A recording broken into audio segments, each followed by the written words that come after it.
മഴയ്ക്ക് ഒരു ശമനം, ഒരു താൽക്കാലികമായ ഒരു ശമനം വന്നിട്ടുണ്ട് എന്ന് തന്നെയാണ്. കാരണം അതിൻ്റെ ഒരു മുന്നറിയിപ്പുകളിൽ മാറ്റമുണ്ടായിട്ടുണ്ട്. പൊതുവെ വടക്കൻ കേരളത്തിൽ മഴയുടെ ഒരു പ്രഭാവം അത് ആ രീതിയിൽ തന്നെ മുന്നോട്ട് പോകുന്നതിലും മറ്റിടങ്ങളിലേക്ക് വരുമ്പോഴേക്കും മഴയുടെ തീവ്രത കുറയുമെന്ന് തന്നെയാണ് ഇതിൽ വ്യക്തമാക്കിയിരിക്കുന്നത്.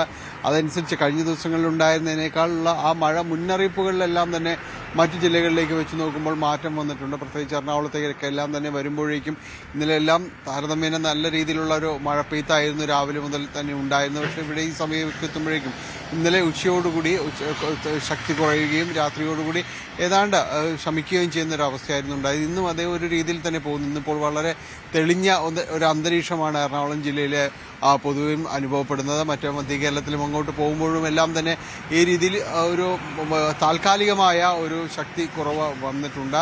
എങ്കിലും മഴക്കാലമാണ്, ഇത് അറിയിപ്പുകളിൽ മാറ്റമുണ്ടാകാം.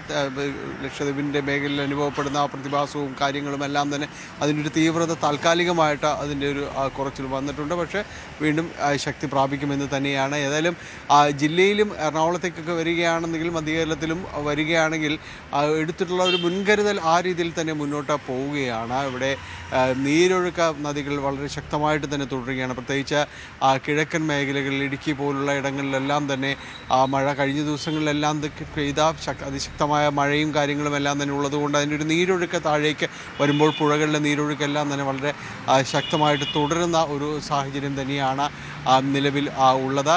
അതുകൊണ്ട് തന്നെ ഈ ഭൂതത്താൻ അണക്കെട്ടിൻ്റെ ഷട്ടറുകൾ തുറന്നുകൊണ്ട് അതിൻ്റെ ഒരു ജലനിരപ്പിൻ്റെ അതിൻ്റെ ഒരു വ്യതിയാനം നിയന്ത്രിക്കുന്നതിൻ്റെ ഭാഗമായിട്ട് ഷട്ടറുകളെല്ലാം തന്നെ തുറന്നിട്ടുണ്ട്. പെരിയാറിൻ്റെ തീരങ്ങളിലുള്ളവരോടക്കം ഈ രീതിയിലുള്ളൊരു ജാഗ്രതാ നിർദ്ദേശമടക്കം പുറപ്പെടുവിക്കുകയും ചെയ്തിട്ടുണ്ട്.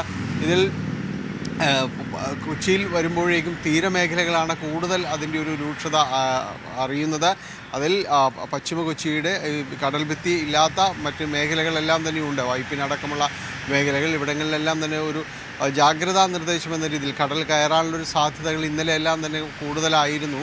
പക്ഷേ മണൽവാടയും മറ്റും കെട്ടി പ്രതിരോധമെല്ലാം തന്നെ ഉയർത്തിയൊരു പരിധിവരെയും എല്ലാം തന്നെ അത് തടുത്തു നിർത്തുകയും ചെയ്തിട്ടുണ്ട്.